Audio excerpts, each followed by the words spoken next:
Today we've got a great revenge story between a couple showing exactly how their roles in their daily lives are not equal. We'll get to that in a bit, but first, got a random letter from a church lady I've never met. So yesterday in the mail I got one of those handwritten letters from a random religious person, Jehovah's Witness in this case, going over the generic God loves you, you should come to our church, blah blah blah, going to heck if you don't believe, yada yada yada. I find this very rude and get anxious and very annoyed whenever this happens. The woman who sent the letter put her return address and name on the letter, so I made a donation to the Satanic Temple in her name. And she'll be getting a thank you card in the mail from them. Was it petty? Yes. Was it worth it? Also yes. I guess try to kill them with kindness, at least you're donating to some kind of cause. Depending on your beliefs, they do support actual causes, despite the illustrious name, the Satanic Temple. Also, hi, I'm Steven, and if you enjoy awesome stories of revenge, why not hit those like and subscribe buttons down below? That said, our next story is editing hate mail. There was this guy who was courting me in my second year, and I thought he was funny and cool, but didn't really want to date him because he had a reputation for being a flirt and cheating on his girlfriends. I've turned him down a few times already, but he was persistent. He ended up stalking me until university. His jealous ex-girlfriend sent me a letter. She had one of her friends pass it along to one of my classmates, and the letter eventually found its way to me. I thought it was going to be a warning about how this guy sleeps around or something. Several girls in my year have received warnings like that. But no, it ended up being a very long letter filled with every insult and curse word she knew. This girl was so mad at me because her ex left her and started pursuing me and accused me of stealing him when I haven't spoken to him outside of me turning him down for the third time that year. This wasn't my first hate mail, but I was getting tired of girls accusing me of stealing their boyfriends when I don't even interact with them. I was very shy and introverted and couldn't understand why boys liked me because I had very low self-esteem and was suffering through an eating disorder at the time because I hated how my body looked. I decided to write back to her and insulted her in a way that she will remember to this day, but doesn't really involve me writing anything bad to her. For context, I live in the Philippines, and while English is the medium of instruction in school, not everyone is good at it. She wasn't good at it. I simply rewrote her letter, but fixed all the spelling and grammatical mistakes and added a note at the end. P.S. I noticed you used son of a witch to describe me, but since I'm a female, witch would have sufficed. Please tell me how else I can help you with English. I personally gave her the letter myself when she and her pack of friends were strutting in the hallway outside my club room. I say strutting because one of my classmates noticed them walking past our club rooms several times, pointedly looking at me and huffing. I called out to her on our next parade past our club room and handed her the letter with a smile and said in the sweetest voice I could muster, "Thanks for the letter. I hope you liked my response." She was taken aback and walked away, and I saw her open the letter with her friends. She burst into tears. This girl avoided me in the hallways through all of high school, and I never got another hate mail from anyone ever again. I did end up with a reputation for being incredibly cruel, even though I simply helped her with her letter. So is this basically preying on an insecurity that she might not have even realized she really had until OP threw it in their face? And I love that OP didn't even really throw it in their face necessarily. Honestly, for being such a mean girl, there's no reason that what OP did should have upset her that bad. But hey, it worked and it's so satisfying. Our next story is, want me to leave a tip? Sure. Not a big story, and I hope this is okay to post. I live in Australia. Tipping is not a thing here, even though there have been places requesting this for many years. Don't get me wrong, I've happily tipped a few times, but overall our hospitality staff and others are paid well. Years ago, my then wife and I came down to Brisbane from the Sunshine Coast for a day. Our son was with us. He must have been less than 12 months old at the time. It was getting on lunchtime, and I said to my wife, "Let's get some lunch." We headed to Eagle St. Pierre. This had a number of really nice restaurants, and I thought it would be great for us to have a really nice lunch overlooking the Brisbane River. As young, first-time parents, it had been a year of change for us. Our son was happily sleeping in his pram. We head up to the restaurant, I can't remember the name, and it is dead quiet. I can't say if we were the only customers, but if there were others, they were very few and far between. I asked if we could get a table for two for lunch, and was told we certainly could. Awesome! This was going to be a great time for young parents. Waitress says to follow her, so we do. We walk past the empty tables overlooking the river, past the tables in the middle of the restaurant, and get seated, literally outside the toilets. Bit of a disappointment to say the least, but we had a good lunch, and as quiet as it was, I don't recall anyone having to use the facilities we were sitting next to while we were there. Our son slept through the whole time. So we get up and go to leave, weaving our way past the empty tables forward to the register. Our waitress rings up our bill and I ask, "Would you like me to leave a tip?" Her face brightens up and she says, "Sure." I say, "My tip is don't make your customers sit outside the toilets when your restaurant is empty. I would have given you some money to make your day, but you've ruined ours. Don't do that for someone else." Paid and left. I hope she thought about that. A lot of people are saying that OP probably should have spoken up before that, advocate for themselves before they settle in and have what OP described as a good lunch, despite all the circumstances. This next story is spit on me, I'll puke on you. Setting and context matter because even though this was an epic moment in my young life, as an adult I feel a bit bad about this. In grade 5, I was living in a small Pacific island. I was one of only 2 white kids in the village school. And so the fact that I stood out from the crowd visually, combined with my small stature and mouthy nature, made me an easy and frequent target of bullying. One particular day, we were heading out on the school bus to see an oyster hatchery. I was sitting in the front row in front of a small Chinese girl, the only one in the school, likely as much of a target of bullying, and probably less deserving of it than me. She was being encouraged by the girl next to her to do something to me, when all of a sudden I felt a warm goop on my shoulder. I looked over and saw a huge, jiggling, warm, wet loogie on my shoulder. The Chinese girl had horked on me. I instantly felt like I was going to puke, and after a moment of listening to the 2 girls behind me laughing, turned around and vomited on both of them. No one from that school ever spat on me again. We arrived a few moments later, and both girls were hosed down and I was able to wash the loogie off my shirt. I still feel a bit bad because I'm sure that little girl was as bullied or more so than me, and was probably just trying the whole, I'll pick on the little guy to make myself look bigger thing. Oh well, live and learn. Don't spit on me. Some people in the comments were saying, how can you do that? Can you puke on command? And I'm here just picturing how disgusted I would also be if I got spat on like that. 100,000,000%. One of the biggest gross out icks for me personally is anything involving boogers, snot, spit. Sometimes you'll be on that YouTube tumble of watching funny clips or whatever, and some clip will come up of a dog with some big booger hanging out and there's a laugh track in the background. And I'll be closing the window as fast as possible how do people find this funny? Our next story is threaten me? Have fun losing a full day of sales. So back when my parents were in their 20s, they lived near a big market in the capital city of my country. My dad's an electrician and went to work around 4 a.m., so my mom was left to do basic chores and grocery shopping. One day around 5 p.m., she went to the store. The big market was closing up for the day, but there were still plenty of people walking over the big street. While walking back to the apartment, the fishmonger had just closed up and stepped in his car. The guy started speeding towards my mom, almost hitting her while she was pretty frozen because this man was driving in high speed towards her on a busy street. The guy stops and starts screaming at her, why didn't she move, and starts telling her to come closer so he can beat her up. My mom just walked home but was pretty shaken up by the whole ordeal and tells my dad. The next day, my dad gets to the fishmonger and asks him why he threatened to beat up his girlfriend, to which the guy just threatens to beat up my dad as well. My dad didn't feel like getting into a fight, so the next morning when he goes to work very early, he puts super glue in his locks. The whole day he couldn't get to his stand. He was cursing and bambling, lost a whole day of sales and probably had to throw away a bunch of fish. When this guy tried to get back into his work and realized the locks were just totally done for, they had to know what happened, right? They had to know it was retaliation. Unless there's just a bunch of savages in that town. Our next story is Shut My Old Boss Up.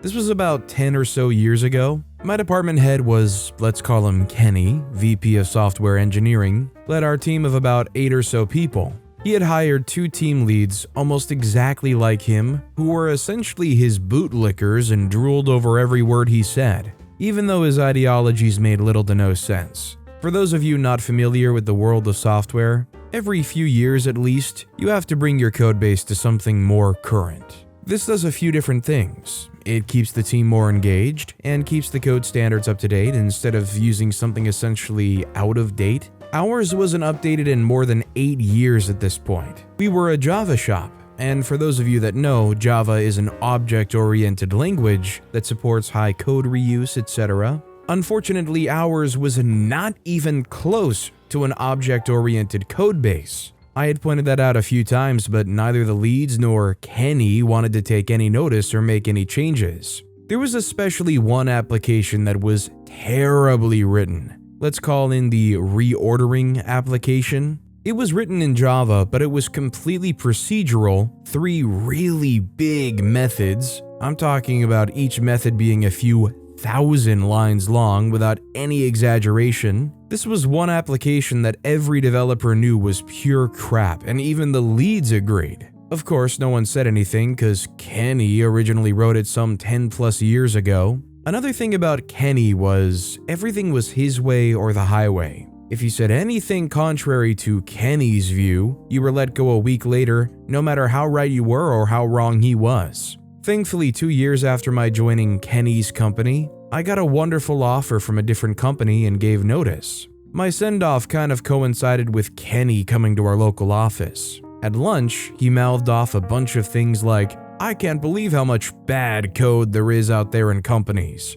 This was my chance. I quickly and very politely and innocently interjected, "Oh, you mean like our reordering application? Wow, not sure who wrote that," even though I knew full well Kenny did. His face turned to ash, and for the first time ever, we all saw him dead silent and completely brought down from his high horse. I hate to admit it, but that felt great. Best part, even though I could see him seething, he couldn't do jack about it because I was already leaving. I've spent a little bit of time around projects that involve coding in very specific ways or dealing with older code and updating things, and I can't begin to tell you how much I sympathize with OP when having to deal with somebody that doesn't do any of it right. It's almost like you're building a house and you look over and one of the other people that's helping build the foundation of this house is doing it in such a terrible way that it's going to have to take some extra work to go back over and redo, but they're still like proudly forging forward with that.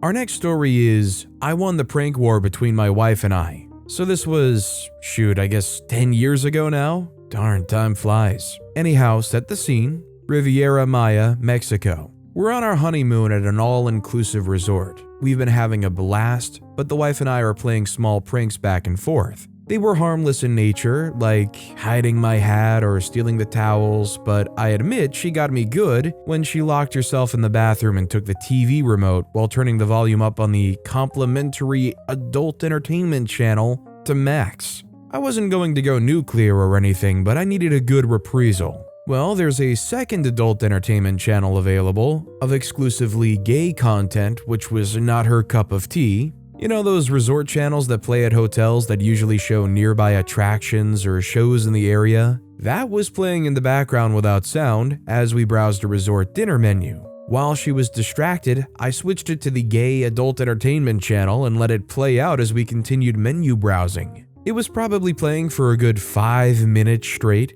The TV was in her peripheral vision, but she didn't catch on until I imagine a very repetitive movement drew her attention. While I'm stone cold staring at this menu, I suddenly hear her yell out, "Oh, come on!"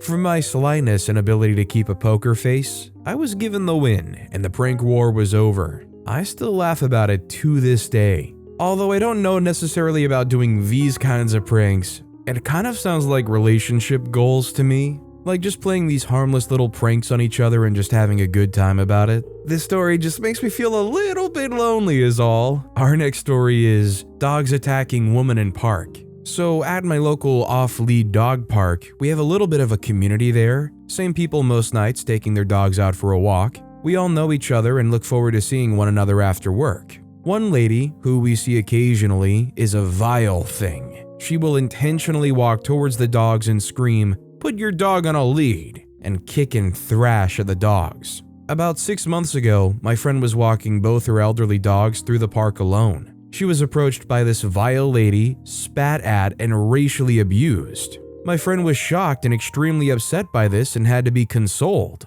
This afternoon, I was walking through the park with my 2 dogs. I have the week off work and the weather wasn't great, so not a soul in sight. Until halfway through the park, the vile lady walks towards us. My lovely terrier wanders up to say hello, and the vile lady starts screaming, kicking, and thrashing her shopping bag at my dog. "Get away from me!" My dog pauses to evaluate and starts rounding the lady, barking. She thinks it's a game. My other terrier, not wanting to miss out on the fun, runs towards them and joins in with the chasing and barking. I turned my back and walked away, listening to the terrified screams. For all the Karens and Darrens commenting below, my dogs were beside me literally seconds after I walked away. They were not at any point in any danger, nor was the woman they were barking at. I have dogs too that when they're playing and they get excited, they definitely have a tendency to bark. So I definitely understand where OP's coming from here, where this lady's shaking around the shopping bag that essentially to these dogs seems like some noisy plaything, so they get all excited and barking and running around.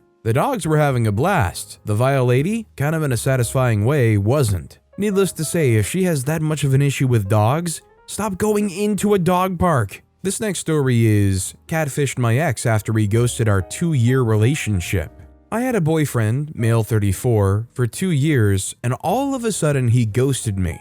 I didn't see it coming. There was no reason. Sometimes I had the feeling that he wasn't that serious about me. He assured me that he was serious about me. When he ghosted me, I texted him, called him, no answer. Asked my stuff back, never a reply, and never got my items back. I discovered a lot of things after we ghosted. He was active on dating apps during our whole relationship and met girls, probably hooked up with some I think, and all of that while we hooked up unprotected. It really messed me up. I got depressed, I thought I was ugly and lost all positivity. I really lost myself, never got any answers, and I was ashamed of myself. One day I made a fake profile on a dating app. I matched with him and we set up a date. Obviously never showed up because I was fake. Did it also a few times after that, maybe 6 times. Also never showed up or said that he was ugly and that's why I didn't show up. One time he even already bought tickets for the movies. He also lied to these women, saying that he lived in another city, saying that he'd been single for a year and so on. It almost seemed like he was a pathological liar. I don't know, it was all a lie for him. I just wanted him to feel the same way I had or have been feeling. I have 0 regrets doing it. I'm just impressed that that guy got catfished that many times and after like 5 or 6 times, still showed up. Like, at what point do you just realize maybe you are getting catfished and you try to change it up somehow? Our next story is, take my parking spot? I'll fill your car with snow. This is my dad's story. It takes place in the early 1980s. Picture this, early 1980s, DC, Maryland, Virginia area, DMV, a blizzard dumps a historically high amount of snow, several feet. My parents had just gotten married and lived in an apartment. My father spends hours digging his car out so he could get to work the next Monday. He gets home from work late and there's a car in his spot, assigned spot. My dad's pissed because now he has to dig out another space in the cold dark. He notices the car was unlocked, so with every shovelful he walks to the car, opens the door, and places the snow in the spot stealer's car. This took him a few hours, went home and slept like a baby. The car was still there when he left for work the next morning. When he got home that evening, the original space was empty, and that was that. No neighbors complained or asked questions. My dad is the most gentle and kind man in the world, but he also had 4 brothers, so he doesn't take BS. It takes an extraordinarily big jerk to see somebody that shoveled out their assigned spot and go, yeah, I'm gonna take that for myself. I just love imagining the dread within that person when they went and opened their driver's side door and realized their car is caked full of snow. This next story is, by the power of Craigslist, I shall exact 0YY6543. I got divorced back in 2019. My ex-husband, who for this story will be referred to as Baby Huey, is the chef's kiss. Perfect example of failure to launch. The whole 5 years we were together, he had no job. After almost a year together, I lost my crap and tried to dump him. It ended up with him finally applying to our local community college. He couldn't work part-time and do school full-time, but he could witch when I didn't have the money to take us out to dinner and a movie. I feel I should add that I was working 3 jobs and in nursing school at the time. Nursing school probably would have been easier if I wasn't playing mommy to a grown man. You live, you learn, you get divorced. My state has a 6-month waiting period between filing for divorce and finalizing it. Shortly after we separated, he texted saying he missed me. I echoed the sentiment and followed up telling him we should have a recommitment ceremony and we could adopt kids, though I couldn't have them. He got excited, and then I said I would rather light my pubic hair on fire than ever get back together with him, and to go give your bouncy balls a pull. I'm a big Letterkenny fan. 7 months after our divorce, when I was day drinking and feeling salty, I exacted my revenge. I got on Craigslist and made a posting in a town near us on their free page. It was for 5 laying hens. I included his phone number and said to call or text. The ad was up less than 3 hours before I started getting emails saying the phone number was disconnected. He was so frustrated, he went and changed his phone number. This is a pretty good alternative way of really making sure somebody gets blown up. A lot of people might go to using all of their information and signing up for email spam. Not too many people comment about just going on Craigslist and putting their information out there about some ridiculously elusive free item that they need to contact about. This next story is, you're gonna need a chiropractor.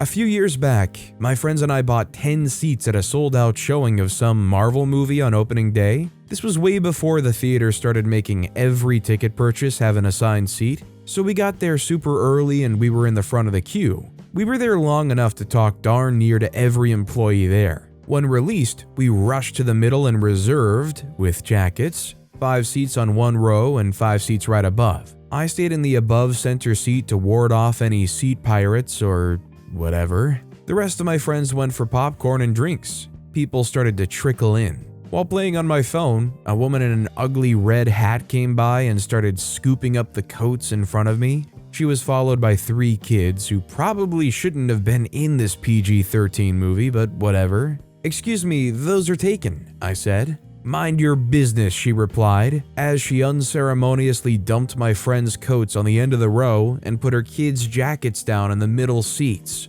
I was in awe. A wild Karen just took our seats, and I was kinda in shock. I looked around at the other patrons in a, "Are you also seeing this?" kinda way. She took her kids to go get popcorn, presumably, and as soon as she rounded the corner, I went into action. I scooped up Karen's coats, ran down to the front of the theater, and put the jackets in the most god-awful seats imaginable. Front seats and to the far right, then returned my friends' coats to their proper places. My friends got back pretty quick after that, which was good, because I was dreading facing this horrible woman alone. I told them what had happened, and they all laughed, saying had it been them that saw it, things would have ended differently. Then the lady comes back and sees that my friends are sitting where she wanted and starts fuming. I point to the front row and tell her, "Your coats are down there." She storms out. People continue to stream into the theater. She comes back with the manager, points to us, points to the seats she now has, and starts loudly complaining. I excuse myself to go listen closer as the lights started to dim for the previews. The manager, who had seen us several times while we were in line, stops the lady in the middle of her rant and says something along the lines of, "These guys have been here for hours. If you moved their coats and they moved them back, that's on you. Now take your seat, the movie's starting." She begrudgingly had to sit in those seats up front because by now, every last seat was taken. Every time there was a solar flare or a bright flash on the screen, I could see that lady in that stupid hat with her kids staring up at the screen at an ungodly angle. She left as soon as the credits hit, and we had a good laugh about it afterwards. I think we can all agree she 100% deserved exactly what happened to her. She should have just claimed nicer seats that weren't already clearly obviously taken. It's not like their coats had more precedence over the other people's coats that were already there. That said, our next story is, you subject me to your BS, I will subject you to mine. Years ago, I lived in a very nice condo with ground floor access to the backyard of the condo, which opened up into a large field and park setting with pathways throughout. When I lived there, I had 2 dogs, Smokey and the Bandit, who were 2 large, lovable fluff balls. I used to walk them all around the area and always picked up after them. Next door was Karen and her husband Ken. Ken was an okay guy, never had any issues with him. But oh my god, Karen was a witch and a half on her best days. As soon as I met them, I sensed a hate for me coming from her, but I never gave her any reason, so I just ignored her. That is, until she decided to appoint herself as the doggy doo-doo police and constantly accused me of not picking up after my dogs. She would scream out her door at me about it when I was returning to my unit. I had zero clue what made her think this about me. Like I said, I always picked up after my dogs. So again, I just ignored her and wrote her off as delusional. Doing so must have pissed her off even more because she started stepping up her attacks on me until it got to the point one day she confronted me outside the condo and was literally in my face screaming. I tried to verbally defend myself but ended up just walking away, going into my condo, telling her to go freak herself and slamming the door in her face. She then proceeded to freak out, including trying to kick my door in. I called the cops, who luckily got there quickly and took control of her. In the end, I could have pressed charges against her, but I just wanted her to leave me alone, so on that condition, the cops let her go, and thank God she left me alone after that. Not long after that, Ken told me that they bought a house and would be moving. I cannot tell you how happy and relieved I was hearing that. Karen obviously had a very hard time with self-control, and I was worried it would just be a matter of time before she got in my face again. When they finally left, I had a little party to celebrate that night. The next day, I noticed some garbage in what would have been their backyard, pieces of paper and stuff, nothing major or gross. So I picked it up thinking how ironic it was that I was picking up after them after Karen had spent so much time accusing me of not picking up after my dogs. One of the pieces of paper was petty revenge gold. It was something about their new house and had the address listed on it. Mwahaha, I tucked that paper away for future reference while formulating my revenge plan. About 6 months later, it was springtime, the time when people are planting seeds and flowers and doing lots of yard work. I talked to a friend of mine who agreed to help me exact my revenge and got the ball rolling. North of the big city that I lived in was where they had moved to. Also north of the city were lots of landscaping supply stores and farms where you could order things like sand, gravel, manure, etc. I called one of the farms that I had assumed wouldn't be up to date in all the technological advances when it comes to paying by credit card for stuff, and ordered 5 cubic yards of manure for around $100. For those of you who do not know, that is a lot of manure, which is delivered by a dump truck and dumped in your driveway. I gave their address for delivery using my friend's credit card so there would be no link to my name. I reimbursed my friend and requested an early morning delivery during the week and for it to be dumped at the end of the driveway closest to the road. I was hoping they wouldn't be home when it was delivered so it could sit all day and get nice and ripe in the sun, waiting for them to return home at the end of the day. I imagined them coming home, hopefully tired as freak, being blocked from parking in their driveway and having to deal with the pile, which would mean having to shovel it all somewhere. I honestly don't know how it turned out. My friend and I were going to drive up there and stake their place out just to see their reactions, but ended up not bothering. Regardless, I got a lot of satisfaction knowing that they would finally have to deal with my BS after me having to deal with theirs. Ha! I am just utterly astounded that you could, at this point with that company, get that much manure delivered and dropped off without even as much as a signature. The fact that you could pay by credit card and they're willing to load it up, drive it out, and deliver it, no questions asked. I feel like that company's asking for some either weird chargeback trouble where people scam you out of all of that manure, or like OP did here, being the part of an elaborate prank that honestly maybe kind of reflects poorly on your business and how you operate. But with that being said, that's all the time we have for today. Now, if you want to hear another absolutely crazy revenge story, check out that video on the left. Or if you missed my latest video, check out that video on the right. That said, I'll see you all next time with some more stories.